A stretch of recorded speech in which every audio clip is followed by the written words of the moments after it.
샬롬. 우리 하나님께서 오늘도 평안을 주시기 바랍니다. 오늘 하나님께서 우리에게 주신 말씀은 히브리서 12장 1절에서 11절까지는 말씀입니다.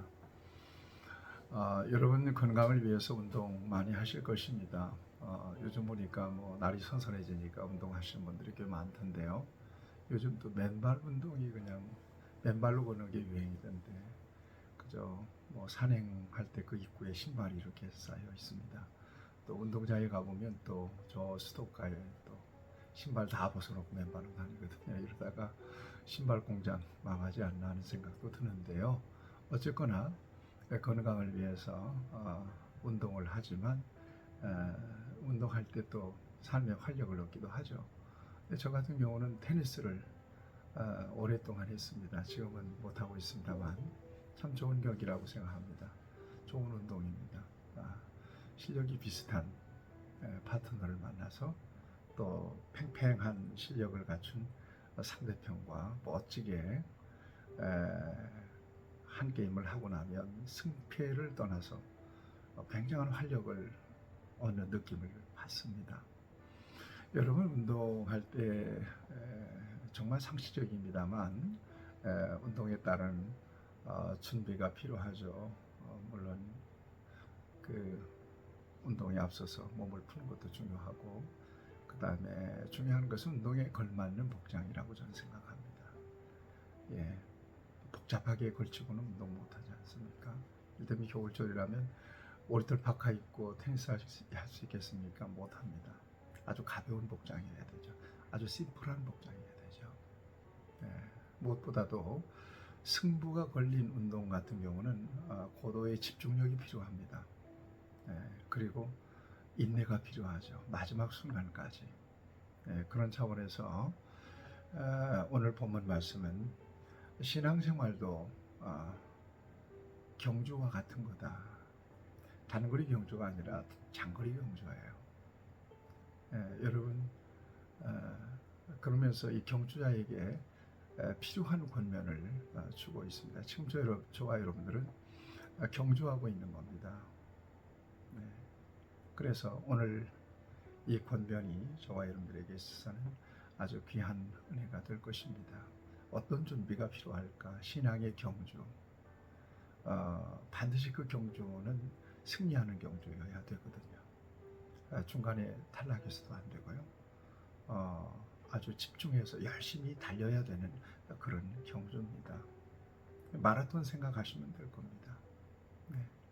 어떤 게 필요할까요? 오늘 본문에 보면 1절에 보면 이러므로 우리에게 구름같이 둘러싼 허다한 증인들이 있으니 모든 무거운 것과 얽매이기 쉬운 죄를 벗어버리고 인내로서 우리 앞에 당한 경주를 경주하며 그랬습니다.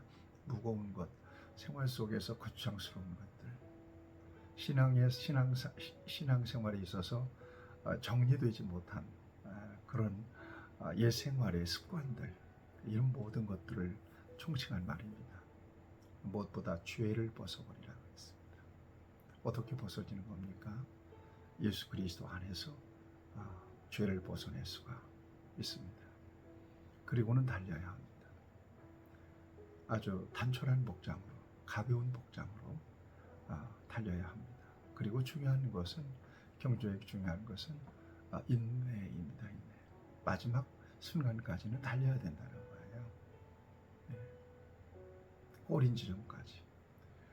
중간에 그만두면 의미가 없습니다. 히브리서 기자는 특별히 신앙생활의 그 타락, 특별히 배교에 관련해서 아주 중요하게 경고합니다.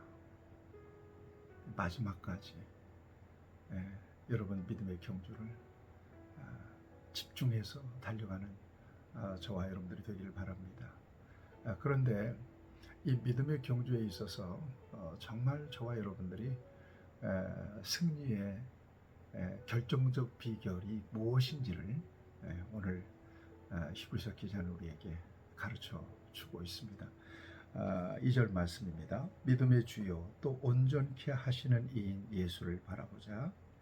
그는 그 앞에 있는 기쁨을 위하여 십자가를 참으사 부끄러움을 개의치 아니하시더니 하나님 보좌 우편에 앉으셨느니라. 그래서 예수를 바라보자. 예수님이 승리자예요. 예수님에게 얼마나 많은 어려움들이 있었습니까? 그렇지만 십자가까지 다 참아내셨습니다. 무엇을 위해서? 그 앞에 있는 기쁨을 위하여. 그리고 결국 하나님 보좌 우편에 앉으셨어요. 승리하신 겁니다. 그러니까 예수님은 믿음의 경주에 있어서 우리에게 중요한 모델입니다. 결정적인 모델입니다. 예수님 바라볼 때 저와 여러분들은 이 믿음의 경주에서 힘을 얻을 수가 있는 거죠. 3절 말씀에서도 너희가 피곤하여 낙심하지 않기 위하여. 경주하는 거니까요. 피곤하죠. 또 중간에는요, 그만두고 싶은 낙심도 있죠. 왜 없겠어요? 그럴 때 예수를 바라보면 힘을 얻습니다. 너희가 피곤하여 낙심하지 않기 위하여 죄인들이 이같이 자기에게 거역한 일을 참으신 일을 생각하라. 네. 죄인들이 이같이 자기에게 거역한 일, 우리 예수님을 생각하라고 말씀하고 있습니다. 여러분, 신앙의 경주에 있어서 얼마나 많은 어려움들이 있는지를 이 말씀 속에서 우리에게 보여주고 있는 겁니다. 물리적인 조건이나 환경, 이거보다도 중요한 것은 관계 속에서 오는 여러 가지 도전, 또 영적인 시험, 이런 것들입니다. 우리 예수님은 다 이겨내시고 승리하신 분이십니다.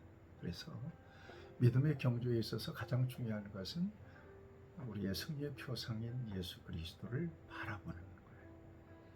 언제나. 또 예수 그리스도를 생각하는 것입니다.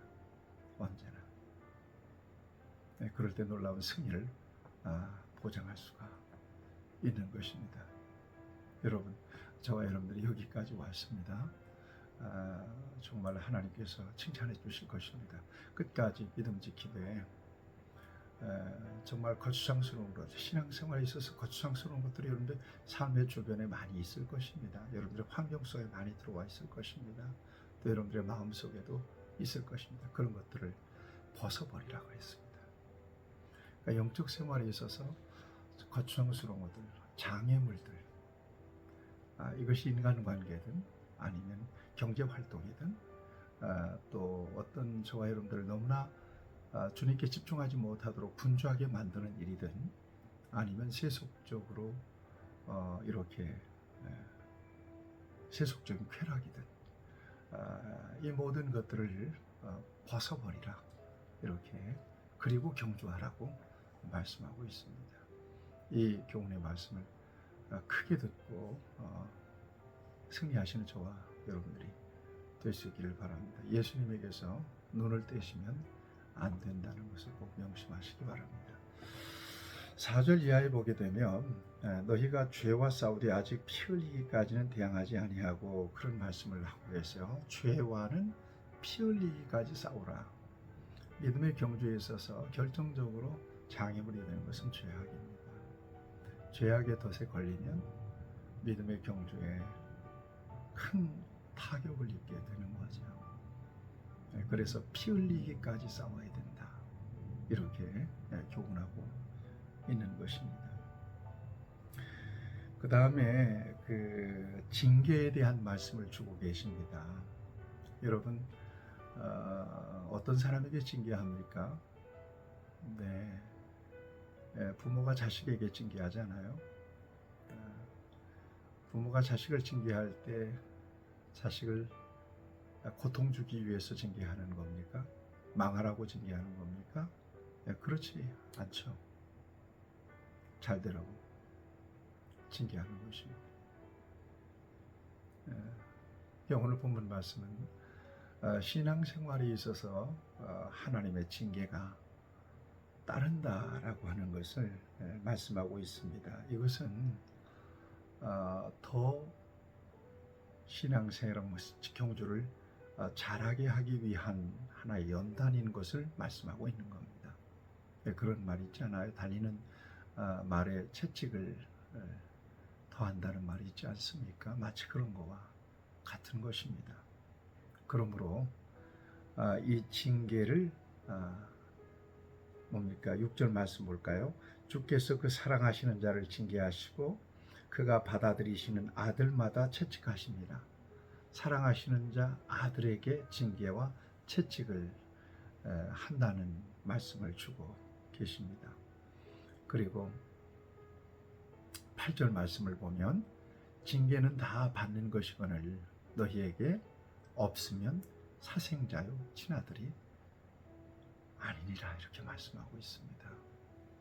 남의 자식을 왜 때려요?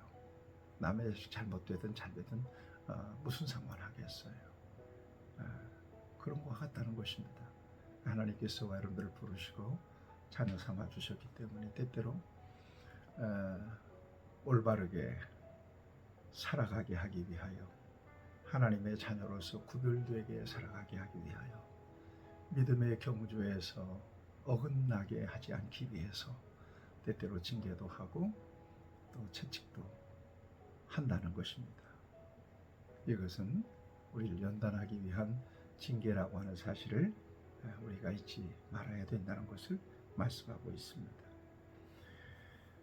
계속해서 말씀하시면 10절 말씀을 보면 그들은 잠시 자기의 뜻대로 우리를 징계하였거니와 오직 하나님은 우리의 유익을 위하여 그의 거룩하심에 참여하게 하시느니라 그랬어요. 하나님의 징계는 우리를 유익하게 합니다. 그리고 그 거룩하심에 참여하게 하는 수단이라고 하는 것을 말씀하고 있습니다. 11절입니다. 무릇 징계가 당시에는 즐거워 보이지 않고 슬퍼 보이나 후에 그로 말미암아 연단받은 자들은 의와 평강의 열매를 얻느니라. 이게 징계의 열매입니다. 의와 평강의 열매를 얻느니라. 이렇게 말씀하고 있습니다. 그러니까 징계는 하나님의 사랑이며 결국 우리가 하나님의 자녀로서 올바르게 합당하게 서기 위한 수단인 것을 오늘 본문은 우리에게 말씀해 주고 있습니다. 때때로 우리가 살면서 하나님께 징계를 받고 있지는 않는가 하는 그런 순간도 있습니다. 그럴 때 징계를 연단으로 받아 연단의 과정으로 이해하면서 그 징계 속에 감추어진 하나님의 지극한 사랑을 여러분들이 깨닫고 그 징계로 인하여 저와 여러분들의 삶이 더욱 온전해질 수 있기를 바랍니다. 그렇게 될 때 더 성숙한 모습으로 하나님 앞에 설 수 있을 것입니다. 여러분, 여기까지 저와 여러분들이 왔습니다. 하나님의 은혜입니다. 혼자 달린 게 아닙니다. 우리 하나님께서 함께 하셨습니다. 우리 하나님과 우리는 함께 달려가고 있습니다. 우리가 힘들어할 때 하나님은 우리를 일으켜 주실 것입니다. 여러 가지 유혹과 시험들 우리 하나님께서 막아주실 것입니다. 주님 만나는 그 영광스러운 순간까지 믿음의 승리를 얻는 그 순간까지 믿음의 경주에서 처지지 않기를 바라고 얽매이기 쉬운 것들 다 벗어버리고 인내로서 우리 앞에 당한 경주를 계속해서 경주하시는 저와 여러분들이 될 수 있기를 바랍니다. 하나님께서 저와 여러분들에게 힘 주심을 믿습니다. 하나님 아버지, 믿음의 경주에 주님이 함께 하심을 믿습니다. 믿음의 경주에 있어서 거추장스러운 것들이 있습니다. 벗어버릴 수 있는 용기를 주시고 언제나 믿음의 주요 온전케 하시는 예수님을 바라보고 예수님을 생각하게 하시고 믿음의 경주에 있어서의 여러 가지 채찍과 연단을 잘 받아서 하나님의 사람으로 온전하게 주님 앞에 설 수 있도록 승리하는 그날까지 우리를 인도해 주시고 우리를 도우시기를 간절히 원합니다. 예수님의 이름으로 기도하옵나이다. 아멘. 여러분 승리하시길 축복합니다.